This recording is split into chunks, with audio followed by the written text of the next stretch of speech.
بسم اللہ الرحمن الرحیم، ایک آیت، اس کا کمال ہی اور ہے، اس کے راز ہی اور ہیں، اس کے اسرار ہی اور ہیں۔ قرآن پاک کی تو شان ہی نرالی ہے، مگر آج فقط کچھ باتیں میں آپ کو اللہ کے اس مبارک کلام کی اس ایک آیت کے رموز، اسرار، سیکرٹس، فضائل سنے تو عقل حیران ہو جاتی ہے۔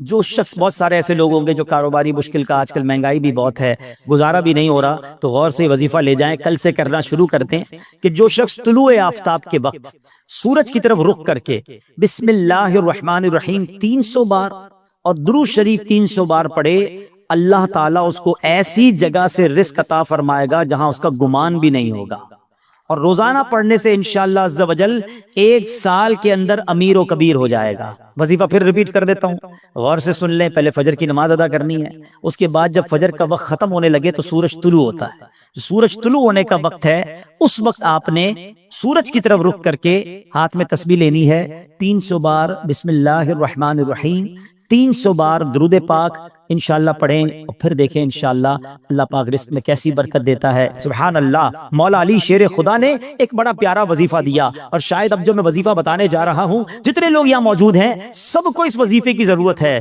مولا علی شیر خدا کرم اللہ تعالی وجہ کریم سے بیسیکلی تو یہ روایت ہے، وظیفہ تو نبی پاک علیہ الصلوۃ والسلام نے عطا فرمایا۔ آقا فرماتے اے علی، میں تمہیں ایسے کلمات نہ بتا دوں جنہیں تم مصیبت کے وقت پڑھ لو؟ عرض کیا حضور ضرور، ارشاد فرمائے میری جان آپ پر قربان، تمام اچھائیاں ہم نے آپ ہی سے تو سیکھی ہیں۔ پیارے آقا علیہ الصلوۃ والسلام نے فرمایا جب تم کسی مشکل میں پھنس جاؤ اس طرح پڑھو، بسم اللہ الرحمن الرحیم ولا حول ولا قوة الا باللہ العلی العظیم، بس اللہ پاک اس کی برکت سے جن بلاؤں کو چاہے گا دور فرما دے گا۔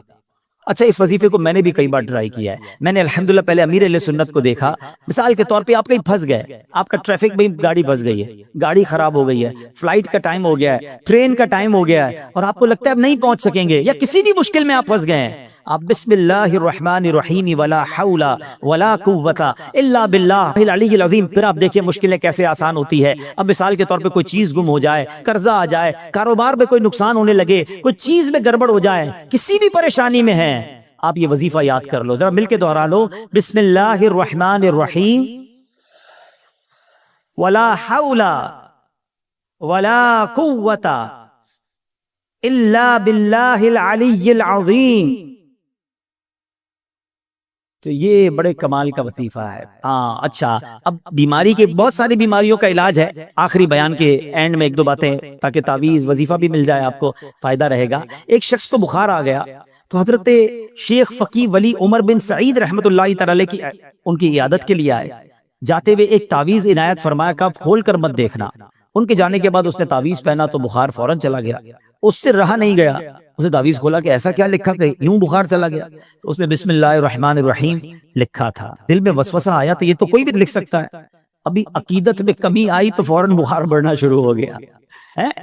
ٹیسٹ کرتے نا لوگ، اللہ والوں کا بھی ٹیسٹ کرتے ہیں، ایسے بھی لوگ ہیں۔ ابھی اس نے سوچنا شروع کیا تو بخار بڑھ گیا، پھر حضرت کی بارگاہ میں دوڑا دوڑا گیا کہ حضور معاف کر دیں، میں نے تو جو ہے وہ تعویذ کھول دیا تھا، تو آپ تو اللہ والے تھے، آپ نے دوبارہ تعویذ لکھ کر دیا۔ اس کے ہاتھ جیسے ہی اس کو باندھا تو پھر اس کا بخار چلا گیا۔ اب کی بار دیکھنے سے منع کیا، مگر ڈر کے بارے کھول کر نہ دیکھا، بالآخر سال کے بعد کبھی جا کے کھول کر دیکھا تو اس میں بسم اللہ الرحمن الرحیم ہی لکھا ہوا تھا۔ تو سبحان اللہ، اس کی خوب برکتیں ہیں۔ اور بتایا گیا کسی کی نکسیر پھٹ جائے نا، بعض اوقات خون نکل رہا ہوتا ہے، تو پیشانی سے بسم اللہ الرحمن الرحیم لکھنا شروع کرے اور ناک کی نوک تک، یعنی یہاں سے لکھنا شروع کرے اور یہاں تک ختم کرے، تو انشاءاللہ عز و جل اس کی جو ہے وہ خون آنا جو ہے وہ بند ہو جائے گا۔ بہرحال بہت سارے وظائف ہیں۔ بسم اللہ الرحمن الرحیم ہر کام، نیک اور جائز کام شروع کرنے سے پہلے پڑھنا ہے، پھر دیکھیں اس کی کیسی برکتیں ملتی ہیں۔ بے ایمانوں کو ایمان دینے والی یہ آیت ہے۔ ذرا واقعہ سنیے گا۔ ایک یہودی تھا، نان مسلم، ایک یہودن پر عاشق ہو گیا، اور عشق مجازی کا اس پر ایسا غلبہ ہوا کہ یہ مجنون جیسا ہو گیا، نہ کھانے پینے کا ہوش تھا، نہ آرام کرتا تھا، بڑا پریشان۔ اس زمانے میں اللہ کے ایک ولی تھے، حضرت عقا رحمت اللہ تعالی علیہ، ان کے پاس آیا اور کہا کہ حضور میں بہت پریشان ہوں، وہ فلاں سے عشق ہو گیا ہے، چین ہی نہیں آتا۔ آپ اللہ والے تھے، آپ نے ایک کاغذ کے ٹکڑے پر بسم اللہ الرحمن الرحیم لکھا اور کہا یہ کھا جاؤ۔ اس نے وہ کاغذ کا ٹکڑا نگل لیا کہ شاید میرا کام بچ جائے گا، سچی بات ہے اس کا کام بن گیا. ہوا یہ کہ جیسے ہی اس نے کاغذ کو نکلا نا، اس کے دل کی دنیا ہی بدل گئی، ایمان کی مٹھاس ملنے لگی اور اس کے دل میں نور ظاہر ہو گیا. عورت کے عشق کو چھوڑا اور کہتا حضور بس اب مجھے کچھ اور نہیں چاہیے، جس رب کا نام اندر گیا ہے اب کلمہ پڑھائیے، مجھے مسلمان کر دیجئے. صرف بسم اللہ الرحمن الرحیم کاغذ میں لکھا ہوا پیٹ میں جاتا ہے. اب اس یہودن کو پتہ چل گیا کہ میرا عاشق تو مسلمان ہو گیا ہے. وہ بھی حضرت کی بارگاہ میں آئی اور کہا کہ میں ہی وہ عورت ہوں کہ جس کے عشق میں وہ مبتلا تھا، وہ مسلمان ہو گیا ہے. اب مجھے خواب میں روزانہ کوئی کہنے والا کہتا ہے کہ اگر تجھے جنت میں اپنا ٹھکانہ دیکھنا ہے نا تو جا اور حضرت عطا کے پاس جا، تجھے اپنا جنت میں ٹھکانہ دکھائیں گے. تو حضرت میں آپ کے پاس آئی ہوں، بتائیے جنت کہاں ہے؟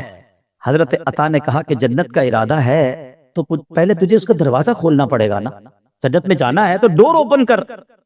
تو وہ کہتی جنت کا دروازہ میں کیسے کھولوں؟ فرمایا بسم اللہ الرحمن الرحیم پڑھ.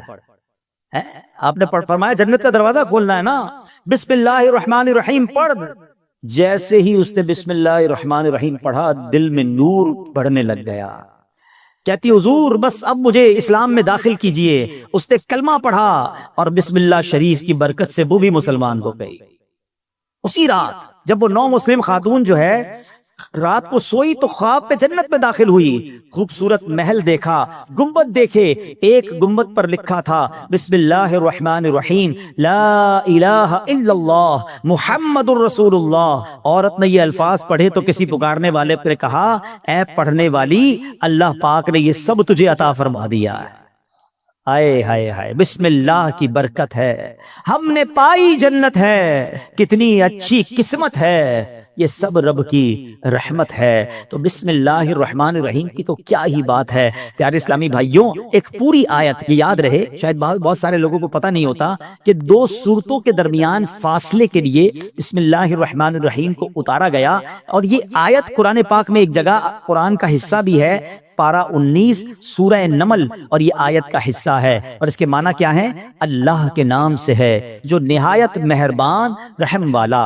اچھا، اس کی فضائل کیسے کہ صحابی رسول حضرت جابر بن عبداللہ رضی اللہ تعالیٰ عنہ فرماتے ہیں کہ جب بسم اللہ شریف نازل ہوئی نا تو بادل مشرق کی طرف دوڑے، بادل مشرق کی سمت دوڑے، ہوائیں رک گئیں، سمندر کو جوش آ گیا، چوپایوں نے غور سے سننے کے لیے اپنے کان لگا دیے اور شیطانوں کو آسمان سے پتھر مارے گئے. اور اللہ پاک نے فرمایا مجھے میری عزت و جلال کی قسم، جس چیز پر بسم اللہ الرحمن الرحیم پڑھی گئی میں اس میں برکت دوں گا. کاروباری لوگ بیٹھے، برکت چاہیے نا، کاروبار میں، رزق میں، معاملات میں بسم اللہ کو تھام لو. سبحان اللہ. واقعہ ہے ایک شرابی کا، اور اس شرابی کی زندگی میں ایک ایسا ٹرننگ پوائنٹ آیا جس نے اس کی زندگی کو بدل کر رکھ دیا اور کہاں پہنچا دیا. بہت امیزنگ سٹوری ہے. ماجرا یہ تھا کہ وہ شرابی شراب کے نشے میں دھت کہیں جا رہا تھا. راستے میں ایک کاغذ پر نظر پڑی.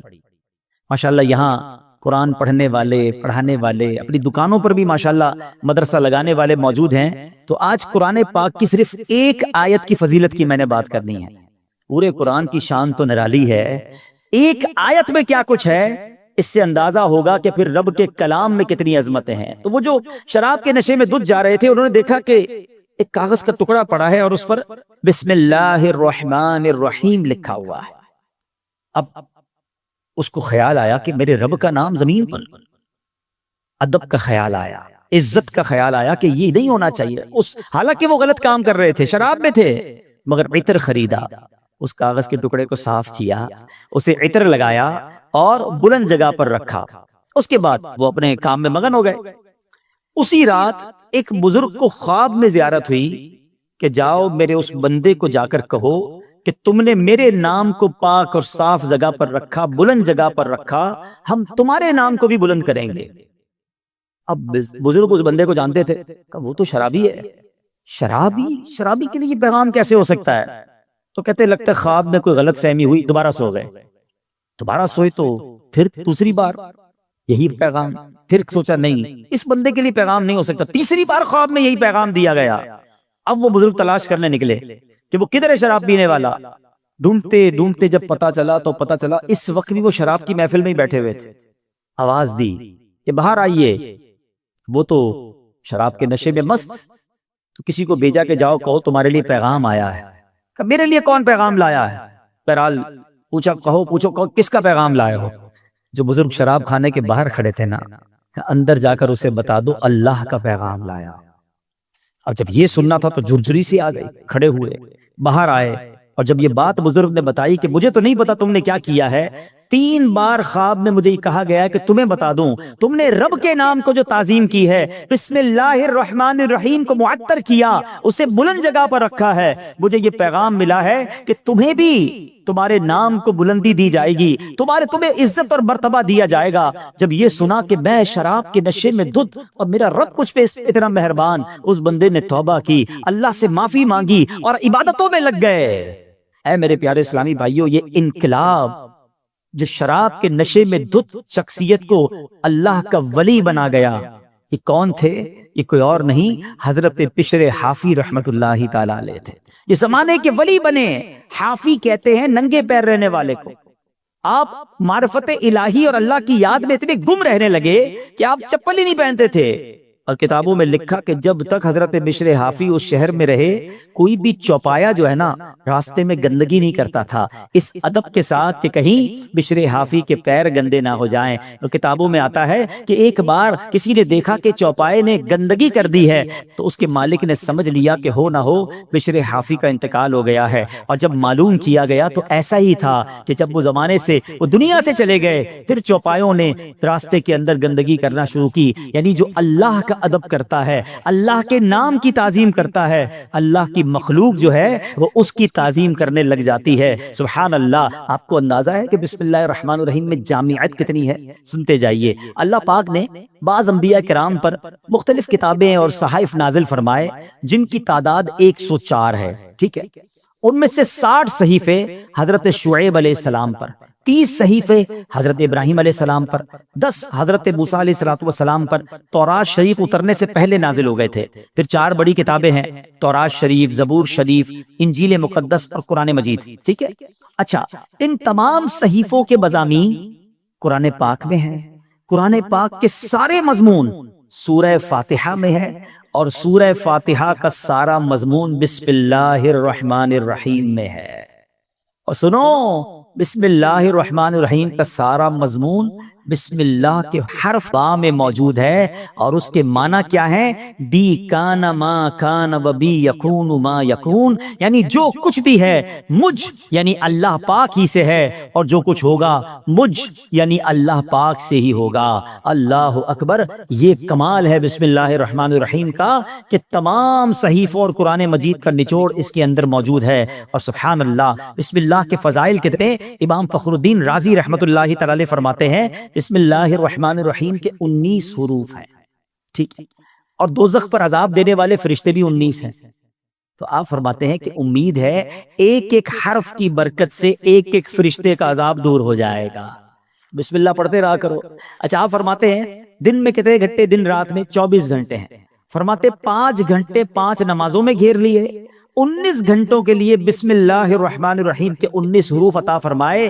پس جو خوش نصیب بسم اللہ الرحمن الرحیم کا ورد کرتا رہے اور نماز 5 وقت پڑھتا رہے، اس کا ہر گھنٹہ عبادت میں کاؤنٹ ہوتا رہے گا.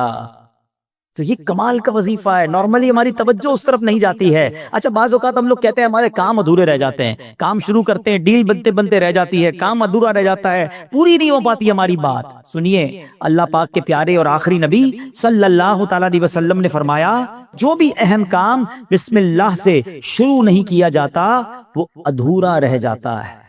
غور فرمائیے، یہ کیسی محرومی ہے. اگر اچھے اور اہم کام سے پہلے بسم اللہ نہ پڑھی جائے تو کام ادھورے رہ جاتے ہیں، اس پہ برکت نہیں ہوتی. اب ہو سکتا ہے کہ ذہن میں خیال آئے کہ میں تو بسم اللہ نہیں پڑھتا، پھر بھی کام پورے ہو جاتے ہیں. اس کا جواب یہ ہے کہ کام کا بظاہر پورا ہو جانا اور بات ہے، اور اس میں برکت کا نہ ہونا اور. مثلا کسی نے بغیر بسم اللہ کے کھانا کھایا، کھانا پیٹ میں بھی گیا، پیٹ بھر بھی گیا، لیکن اب اس میں برکت اسے حاصل نہیں ہوگی، کھانا پوری طرح ہضم نہیں ہوتا، یا بعض اوقات جزو بدن نہیں بنتا. بہت ساری جناب اس میں پرابلم رہتی ہیں. تو بہرحال ہمیں جو ہے بسم اللہ شریف کا ورد کرنا چاہیے. اور ایسے ایسے واقعات اس کے فضائل میں کتابوں میں لکھے. امیر اہل سنت نے اپنی شورۂ آفاق کتاب فیضان سنت نے ایک کمال کا واقعہ لکھا کہ ایک مبلغ جو ہے ایک داعی جو ہے بسم اللہ کے فضائل بیان کر رہے تھے، ایک غیر مسلم عورت بھی بیٹھی تھی، تو لڑکی نے سنا کہ بسم اللہ کی اتنی فضیلت ہے، اب اس نے جناب اسلام قبول کر لیا، اب اس کی زبان پر ہر وقت بسم اللہ رہتا تھا، تو اب جو اس کا والد تھا نا غیر مسلم تھا، وہ بڑا غصے میں آیا، طرح طرح کی تکلیفیں دینے لگا کہ کسی طرح اپنی بیٹی کو جو ہے وہ تکلیف دے کر اسلام سے پھیر لے، اور اگر نہیں مانتی تو اب اس پر کوئی الزام لگائے تاکہ یہ قتل کر دی جائے۔ تو لڑکی کا باپ جو ہے وہ بادشاہ کا وزیر تھا، ایک دن اس نے شاہی مہر والی انگوٹھی اپنی بیٹی کو رکھنے کے لیے دی، بیٹی نے انگوٹھی دی اور بسم اللہ الرحمن الرحیم کہہ کر انگوٹھی پہلے وصول کی، بسم اللہ الرحمن الرحیم پڑھ کر، اور اس کے بعد اس نے بسم اللہ الرحمن الرحیم پڑھ کر جیب میں ڈال دی۔ رات کو جب وہ سوئی تو والد نے انگوٹھی جیب سے نکالی اور دریا میں ڈال دی کہ اب صبح جب انگوٹھی نہیں ہوگی اس کو پکڑا دوں گا اور یہ ماری جائے گی۔ تو اب جیسے ہی وہ انگوٹھی دریا میں ڈالی، اللہ کا کرنا ایسا ہوا کسی مچھلی نے وہ انگوٹھی کو نگل لیا۔ صبح کو ایک شکاری نے جال ڈالا، اتفاق سے وہی مچھلی جال میں آ گئی، اس نے لا کر وہی مچھیرے نے اسی وزیر کو وہ مچھلی لا کے تحفے میں دی۔ وہ وزیر جو ہے اپنی بیٹی کو مچھلی دیتا ہے کہ بیٹی اس کو پکاؤ، تو بیٹی نے بسم اللہ الرحمن الرحیم پڑھ کر جو ہے وہ مچھلی کو کھولا، اس کو چاک کیا، اندر وہی انگوٹھی موجود تھی، پھر بسم اللہ پڑھی اور انگوٹھی اپنے پاس رکھ لی۔ والد صاحب نے ناشتے کے بعد کہا بیٹی وہ انگوٹھی کدھر ہے؟ بسم اللہ پڑھ کر وہ انگوٹھی واپس کر دی کہ یہ انگوٹھی واپس آ گئی۔ اللہ اکبر! اب باپ حیران کہ یہ کیسے ہوا؟ تو اس نے کہا میں نے تو کوئی بھی کام جو بھی کیا اللہ کے نام سے شروع کرتی گئی، رب نے مشکل سے نکال دیا۔ ہمارا پرابلم یہی ہے، ہم بہت ساری فضول باتیں کرتے ہیں، اللہ کا ذکر نہیں کرتے، اللہ کا نام نہیں لیتے، اپنے ہر جائز کام سے پہلے بس عادت بنا لو بسم اللہ الرحمن الرحیم، بسم اللہ الرحمن الرحیم، پھر آپ اس کی انشاءاللہ برکتیں دیکھیں گے۔ سبحان اللہ! یہ جو ہم کھانا کھاتے ہیں نا، اس کے بارے میں آتا ہے کہ کھانے سے پہلے پیارے آقا علیہ الصلوۃ والسلام فرماتے ہیں کہ جس کھانے پر بسم اللہ نہ پڑھی جائے وہ کھانا شیطان کے لیے حلال ہو جاتا ہے، یعنی بسم اللہ نہ پڑھنے کی صورت میں شیطان اس کھانے میں شریک ہو جاتا ہے۔ ایک بار کیا ہوا کہ حضرت ابو ایوب انصاری فرماتے ہیں کہ ہم نبی پاک کے ساتھ حاضر تھے، کھانا پیش کیا گیا، ابتدا میں بڑی برکت ہو رہی تھی کھانے میں، اور تھوڑی دیر ہوئی تو بڑی بے برکتی شروع ہو گئی، تو ہم نے عرض کی یا رسول اللہ صلی اللہ تعالی علیہ وسلم ایسا کیوں ہوا؟ تو نبی پاک علیہ الصلوۃ والسلام نے فرمایا ہم سب نے کھانا کھاتے وقت بسم اللہ پڑھی تھی، مگر ایک شخص تھوڑی دیر کے بعد آیا اور بغیر بسم اللہ پڑھے کھانے میں شامل ہو گیا، اس کے ساتھ شیطان نے بھی کھانا کھانا شروع کر دیا۔ تو کھانے کی بے برکتی بھی بغیر بسم اللہ کے ہوتی ہے۔ اچھا، پھر بی بی عائشہ صدیقہ فرماتی ہیں کہ جب کوئی شخص کھانا کھائے تو اللہ پاک کا نام لے، یعنی بسم اللہ پڑھے، اور اگر نہیں پڑھ سکا، شروع میں پڑھنا بھول گیا، تو پھر یوں کہے بسم اللہ اولہ و آخرہ، تو انشاءاللہ اس کی برکت سے وہ جو بے برکتی والا معاملہ ہے وہ بھی دور ہو جائے گا۔ اچھا، اب وہی والی بات کہ حفاظت کیسے ہوتی ہے بسم اللہ سے۔ ایک مرتبہ صحابی رسول حضرت خالد بن ولید رضی اللہ تعالیٰ عنہ، کچھ مجوسی آئے آتش پرست، کہا ہمیں ایسی کوئی نشانی بتائیں، اگر آپ اسلام سچا مذہب ہے تو کوئی ایسی نشانی بتائیں کہ ہم اسلام کی حقانیت کو مان لیں۔ حضرت خالد بن ولید نے زہر قاتل منگوایا اور بسم اللہ الرحمن الرحیم پڑھ کر اسے پی لیا۔ بسم اللہ کی برکت سے آپ پر اس زہر نے اثر نہیں کیا۔ یہ منظر دیکھ کر وہ آگ کی پوجا کرنے والے پکار اٹھے کہ سبحان اللہ، دین اسلام حق ہے، اللہ اکبر! وہ یقین تھا نا، اللہ کے ولی صحابی رسول ہیں، بسم اللہ پڑھ کر زہر پی لیا کہ اللہ کے نام سے پی رہا ہوں تو رب حفاظت کرے گا۔ وہ توکل کا لیول تھا کہ زہر نے اثر نہیں کیا۔ تو اے میرے پیارے اسلامی بھائیو، یہ شان ہے بسم اللہ کی۔ اچھا، صرف کھانے پینے سے پہلے نہیں، ہر کام سے پہلے بسم اللہ پڑھیں۔ اب آپ وضو کر رہے ہیں نا، دیکھیں کتنے ثواب ملٹی پلائی ہو جاتا ہے۔ حضرت ابو ہریرہ رضی اللہ تعالیٰ عنہ راوی ہیں، اور نبی پاک صلی اللہ تعالی علیہ وسلم نے فرمایا اے ابو ہریرہ، جب تم وضو کرو تو بسم اللہ والحمدللہ پڑھ لیا کرو، جب تک تمہارا وضو باقی رہے گا اس وقت تک فرشتے تمہارے نامہ اعمال میں نیکیاں لکھتے رہیں گے۔ اب تو وضو کرتے ہیں، نماز پڑھ لیتے ہیں، لیکن جتنی دیر وضو رہے گا پڑھنا کیا ہے؟ ذرا دوہرا بھی لے میرے ساتھ، بسم اللہ والحمدللہ، بسم اللہ والحمدللہ، بسم اللہ والحمدللہ۔ اچھا، تفسیر نعیمی میں ایک اور جگہ کہاں بسم اللہ پڑھنا ہے، کہتے جو شخص کسی جانور پر سوار ہوتے وقت بسم اللہ اور الحمدللہ پڑھ لے تو اس جانور کے ہر قدم پر اس سوار کے حق میں ایک نیکی لکھی جاتی رہے گی۔ آپ جانور پر سواری نہیں کرتے، گاڑی میں بیٹھتے ہوئے پڑھ لیں بسم اللہ اور الحمدللہ، پھر پوری دعا بھی پڑھ لیں سبحان الذی سخر لنا، اگر وہ یاد ہے، نہیں تو کم از کم بسم اللہ اور الحمدللہ ضرور پڑھ لے۔ اسی طرح جو کشتی میں سوار ہوتے وقت بسم اللہ اور الحمدللہ پڑھ لے، جب تک وہ اس میں سوار رہے گا اس کے لیے نیکیاں لکھی جاتی رہیں گی۔ ثواب کا میٹر ہے مگر ہم پڑھتے نہیں ہیں۔ اگر یہی ہمیں کوئی کہے کہ جناب آپ اپنی گاڑی میں بیٹھے اور بسم اللہ اور الحمدللہ پڑھ لیں، آپ آج کا پیٹرول فری ہو جائے گا، تو بندہ پھر بغیر بسم اللہ الحمدللہ پڑھے گا تو کبھی بھی نہیں بیٹھے گا۔ وہ صحیح ہے، دنیا کا نفع بتاؤ مولوی صاحب، میں آپ کو آخرت کا نفع، نیکیوں کا نفع، ہر قدم پر ثواب کی آپ کو بشارتیں سنا رہا ہوں، تو پلیز اس وظیفے کو تھام لیجئے۔ اور ایک اور بات، اپنے بچوں کو بھی بسم اللہ کی عادت ڈالیں، یہ اللہ کو اتنا پسند ہے۔ آئے حیدر واقعہ سنیے گا، حضرت عیسیٰ علیہ السلام جو ہے ایک قبر کے پاس سے گزرے، آپ اللہ کے نبی تھے، اللہ نے ایسی نگاہ دی تھی کہ آپ نے دیکھ لیا کہ قبر میں عذاب ہو رہا ہے۔ کچھ عرصے کے بعد آپ پھر وہاں سے گزرے تو قبر میں جو ہے وہ نور کی کرنیں ہیں، عذاب دور ہو گیا۔ تو آپ نے اللہ کی بارگاہ میں عرض کی کہ مولا، یہ پہلے عذاب اور اب اس کی قبر میں عذاب دور ہو گیا، نور برس رہا ہے، اس کا راز کیا ہے، سیکرٹ کیا ہے؟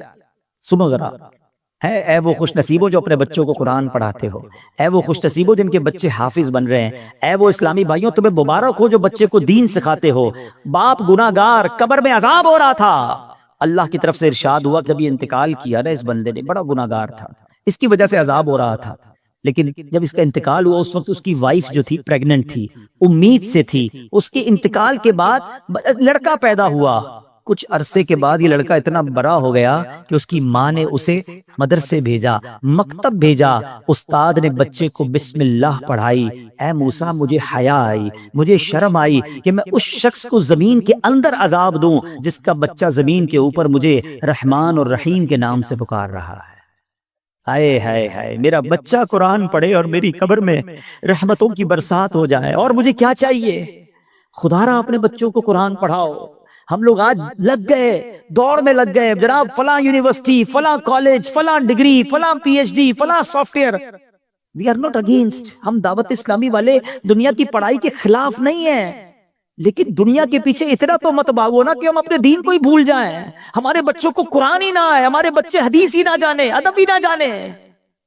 آج جناب بہت زیادہ ہم آگے دنیا کی طرف چلے گئے۔ میں 2-3 ایگزامپل دیتا ہوں، اگر آپ کو لگتا ہے ایسا نہیں ہے تو کبھی گھر میں ڈنر پر بیٹھے ہو، بچے ساتھ ہو، فیملی ساتھ ہو، ایک چھوٹا سا ٹیسٹ لو نا اپنے بچوں اور فیملی کا۔ چلو بچوں آج ایک چھوٹا سا ایک ٹیسٹ لیتے ہیں، وہ انٹرسٹ بھی لیں گے، بیٹا جاؤ کاپی پینسل لے کر آ جاؤ، ٹھیک ہے؟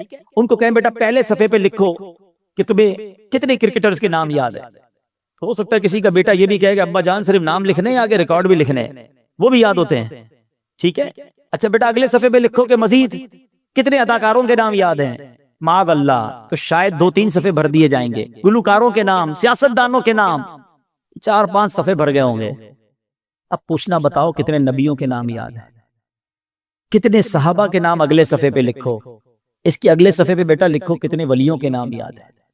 چھوٹا سا ٹیسٹ آپ کو بتا دے گا ہم کدھر جا رہے ہیں، ہمارے بچے کدھر جا رہے ہیں۔ ایک بات یاد رکھنا، میرا بیٹا میرے مرنے کے بعد گوگل، یاہو، فیس بک، واٹس ایپ، ٹویٹر، انسٹاگرام کھول کر ایصال ثواب نہیں کرے گا۔ اگر اسے قرآن پڑھنا آتا ہوگا تو وہ مجھے ایصال ثواب کرے گا۔ اپنے بچے کو قرآن سکھائیے، قرآن کی تعلیم دیجیے، اور پھر سبحان اللہ، کچھ لوگ کیا کرتے ہیں اپنے بچوں کو دین سے دور کرتے ہیں، اور تھوڑے دنوں بعد جب بچہ جوان ہوتا ہے تو سر پکڑ کے رو رہے ہوتے ہیں کہ بچہ میرا ادب نہیں کر رہا، بچہ جناب بڑا عجیب عجیب باتیں کرنے لگ گیا۔ ہمارے پاس آتے لوگ، ہم پتہ غلطی کرتے ہیں۔ واللہ آپ اپنے بچے کو دین کے حوالے کر دو، جب وہ دین پڑھے گا تو دین اس بچے کو آپ کے حوالے کر دے گا۔ قرآن کہے گا ماں باپ کا ادب کرو، انہیں اف نہ کہنا۔ نبی پاک کی حدیث پڑھے گا تو وہاں سکھایا جائے گا کہ محبت سے اپنے ماں باپ کو دیکھو گے تو جنت کا ثواب ہے۔ ارے وہ اونچی آواز میں آپ سے بات نہیں کرے گا کہ ماں باپ ناراض ہو گئے، تو نبی پاک نے فرمایا جس کے ماں باپ راضی اس سے اس کا رب راضی، جس سے ماں باپ ناراض اس سے اس کا رب ناراض۔ تو پتہ یہ چلا بچہ دیندار بن گیا تو انشاءاللہ میرا بھی با ادب بن جائے گا، بچہ میرا بھی فرما بردار بن جائے گا۔ اگر میں نے اپنے بچے کو دین سے دور کیا تو کبھی وہ میرے ہی آگے کھڑا ہو جائے گا۔ دنیا میں ایک دستور سا بن گیا ہے، سب کے لیے نہیں کہتا مگر میجورٹی ایسا دیکھا گیا کہ جب بچہ دنیا میں ترقی کرتا ہے نا تو ماں باپ کو ڈر لگتا ہے کہ کہیں بچے کو برا نہ لگ جائے، بڑا افسر ہے، بڑا جناب نام والا ہے، بڑی ڈگری والا ہے، سب کے لیے نہیں کہہ رہا ہے، ماں باپ ڈرتے ہوئے بات کرتے ہیں کہ جناب برا نہ لگ جائے۔ اور جب بچہ دین میں بڑا ہو جاتا ہے نا، عالم بن جائے، مفتی بن جائے، تو اب اس عالم اور اس مفتی کو ڈر لگتا ہے کہ کہیں میرے ماں باپ ناراض نہ ہو جائے۔ یہ فرق سمجھو۔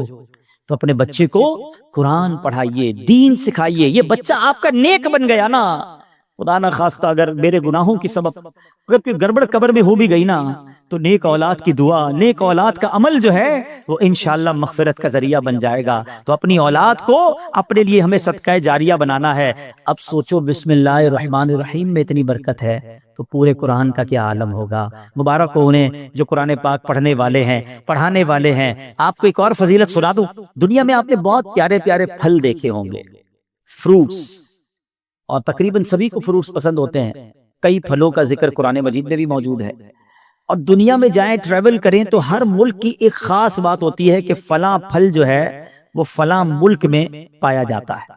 مگر آج جس قسم کے پھل کی میں بات کرنے جا رہا ہوں، ایسا پھل شاید دنیا میں آپ نے کہیں نہیں دیکھا ہوگا۔ مسلمانوں کے چوتھے خلیفہ مولا کائنات حضرت علی المرتضیٰ شیر خدا کرم اللہ تعالی وجہ الکریم فرماتے ہیں کہ اللہ پاک نے جنت میں ایک درخت پیدا فرمایا ہے۔ اب وہ درخت کیسا ہے؟ فرمایا جس کا پھل سیب سے بڑا، انار سے چھوٹا، مکھن سے زیادہ نرم اور شہد سے بھی میٹھا ہے۔ سائز بھی بتائی گئی، نرم کیسا ہے اور ذائقہ کیسا ہے، اور سبحان اللہ خوشبو کیسی، فرمایا مشک سے بھی زیادہ خوشبودار ہے۔ پھل میں یہی تو دیکھا جاتا ہے نا، ذائقہ کیسا ہے، اس کی سافٹنس، اور پھر اس کے بعد جو ہے اس کی خوشبو کیسی ہے۔ تو اب یہ ملے گا کس کو؟ لیکن فرماتے ہیں درخت ایسا ہے کہ اس کی شاخیں تر موتیوں کی ہیں، تنے سونے کے ہیں، اور پتے زبرجد کے ہیں۔ ہائے ہائے، یہ درخت بھی دیکھنے والا، پھل بھی دیکھنے والا، منہ میں پانی آ رہا ہے۔ اب ملے گا کس کو سنو، مولا علی شیر خدا کرم اللہ تعالی وجہ الکریم فرماتے ہیں اس درخت کا پھل وہی کھا سکے گا جو نبی پاک صلی اللہ تعالی علیہ وسلم پر کثرت سے درود پاک پڑھنے والا ہوگا۔ آئے ہائے ہائے، سبحان اللہ سبحان اللہ، یہ ہے درود پاک۔ وہ تو نہایت سستا سودا بیچ رہے ہیں جنت کا، وہ تو نہایت سستا سودا بیچ رہے ہیں جنت کا، ہم مفلس کیا مول چکائیں، اپنا ہاتھ ہی خالی ہے۔ اللہ اکبر، درود پاک تو جنت میں لے جانے والا وظیفہ ہے۔ بلکہ میں ایک بات کہوں کہ ذرا ایک بار کبھی اکیلے میں بیٹھ کر اگر آپ سے میں سوال کروں کہ آپ کیا چاہتے ہیں، آپ کی ڈیزائرز کیا ہیں، آپ کی خواہشیں کیا ہیں، نوٹ کریں۔ دنیا میں کیا چاہیے ایک مسلمان کی حیثیت سے، مرتے وقت آپ کیا چاہتے ہیں، اچھا قبر میں کیا چاہتے ہیں، اور جب محشر کے دن اٹھیں تو وہاں آپ کیا چاہتے ہیں، ایک بار لکھ لیں اس کو۔ اب میں آپ کو کئی حدیثوں کا نچوڑ پیش کرنے جا رہا ہوں، بہت ساری حدیثیں ہیں، اس کا عطر پیش کر رہا ہوں، اور غور سے سنتے جائیے، اور ہو سکے تو ہر جملے کے بعد سبحان اللہ کہتے جائیے، طبیعت ہری بھری ہو جائے گی۔ اگر آپ چاہتے ہیں کہ آپ کے کاروبار میں رزق میں برکت ہو جائے تو درود پاک پڑھیے۔ آپ چاہتے ہیں آپ کی بیماری دور ہو جائے، آپ درود پاک پڑھیے۔ آپ چاہتے ہیں آپ کی ٹینشن دور ہو جائے، آپ درود پاک پڑھیے۔ آپ چاہتے ہیں آپ کی عزت میں اضافہ ہو جائے، آپ درود پاک پڑھیے۔ اور سنیں، آپ چاہتے ہیں مرتے وقت کلمہ نصیب ہو اور نبی پاک کا دیدار ہو جائے، آپ درود پاک پڑھیے۔ آپ چاہتے قبر میں نبی پاک کا جلوہ نصیب ہو جائے، آپ درود پاک پڑھیے۔ سنیے، محشر کے دن نبی پاک کے پرچم تلے اٹھنا چاہتے ہیں تو درود پاک پڑھیے۔ آقا کے پیچھے پیچھے جنت میں جانا چاہتے ہیں تو درود پاک پڑھیے۔ اور سنو سنو، نبی پاک کا دیدار کرنا چاہتے ہیں تو درود پاک پڑھیے۔ مدینے جانا چاہتے ہیں اور بار بار جانا چاہتے ہیں تب بھی درود پاک پڑھیے۔ اب مجھے بتاؤ کچھ رہ گیا ہے اور کوئی چیز باقی رہ گئی ہے جو دنیا میں چاہیے تھی، مرتے وقت چاہیے تھی، مرنے کے بعد چاہیے تھی؟ کاروبار بھی اچھا ہو جائے، رزق میں برکت ہو جائے، ٹینشنیں دور ہو جائیں، ذلیل نہ ہوں، عزتیں بڑھ جائیں، کلمہ مل جائے، میں نبی پاک کا دیدار ہو، جب تک زندہ رہوں مدینے جاتا رہوں، اور خواب میں آقا کی زیارت بھی ہو جائے، پھر نبی پاک جنت میں ساتھ لے جائیں، پھر بچتا کیا ہے؟ کمال یہ ہے کہ ہر وہ خواہش جو میری ہے، اور میں نے اپنی طرف سے باتیں نہیں کی، ماشاءاللہ جو علماء بیٹھے ہیں، مبلغین بیٹھے ہیں، ان کو یاد آ رہا ہوگا کہ ہر جملے کے پیچھے کوئی نہ کوئی فضیلت حدیثوں میں اور روایتوں میں موجود ہے کہ یہ سب چیز نبی پاک نے بتائی ہوئی ہے کہ یہ کرتے جاؤ، درود پڑھتے جاؤ، تمہیں یہ بھی ملے گا، تمہیں یہ بھی ملے گا، تمہیں یہ بھی ملے گا۔ جبھی تو شاعر نے کہا نا، ہر درد کی دوا ہے صلی علی محمد، whatever calamity you have, whatever problem, کوئی مسئلہ ہے، مسئلہ ہے نا، بتا تو رہا ہوں کہ ہر درد کی دوا ہے صلی علی محمد، تعویذ ہر بلا ہے صلی علی محمد صلی اللہ علیہ وسلم. یعنی ہوا یہ، اس کا نچوڑ یہ، نتیجہ یہ نکلا کہ اگر ہم درود پاک پڑھنے والے بن جائیں اور کثرت سے پڑھنے والے بن جائیں تو پھر مشکل نہیں رہنی ہے انشاءاللہ. تو آئیے میں بھی نیت کروں اور آپ بھی نیت کریں. بعض اوقات آپ دکان پہ بیٹھے ہوتے ہیں، کاروبار پہ بیٹھے ہوتے ہیں، کوئی کام نہیں ہوتا. ہمارا پرابلم ہم یہ ہو گیا ہے، جب کوئی کام نہیں ہے تو ہمارے ہاتھ میں موبائل آ جاتا ہے، اور وہ موبائل اتنا بیزی کر دیتا ہے کہ پتہ ہی نہیں چلتا کہ آدھا گھنٹہ نکل گیا، گھنٹہ نکل گیا، 2 گھنٹے نکل گئے. اللہ کرے یہ مائنڈ سیٹ بن جائے کہ یہ وقت بہت قیمتی ہے. اگر فارغ بیٹھا ہوں دکان پہ تو میری تسبیح بار آنی چاہیے، موبائل کی جگہ تسبیح بار آنی چاہیے کہ چلو یار 313 بار درود پاک پڑھ لیتا ہوں، 100 بار کلمہ پاک پڑھ لیتا ہوں. اچھا اب موبائل اٹھانا ہی ہے تو یار کوئی کام نہیں تو 10 منٹ میں 12 منٹ میں سورہ یاسین نہ پڑھ، ایک سورہ یاسین پڑھوں گا 10 قرآن کا ثواب مل جائے گا. اب سوچیں، کاروباری ہو نا تو بنو نا کاروباری کہ تھوڑی دیر میں کیا کیا کما سکتا ہوں، کتنی فضیلتیں کما سکتا ہوں. تو اللہ کرے اپنے وقت کا صحیح استعمال کرنے والے ہم بن جائیں اور میری اور آپ کی زبان ذکر و درود سے تر رہنے لگے. اچھا اس کا بینیفٹ یہ بھی ہوگا، آخرت میں تو اجر ملے گا، اللہ کی رحمت سے کاروبار پر بھی برکتیں نازل ہونا شروع ہو جائیں گی.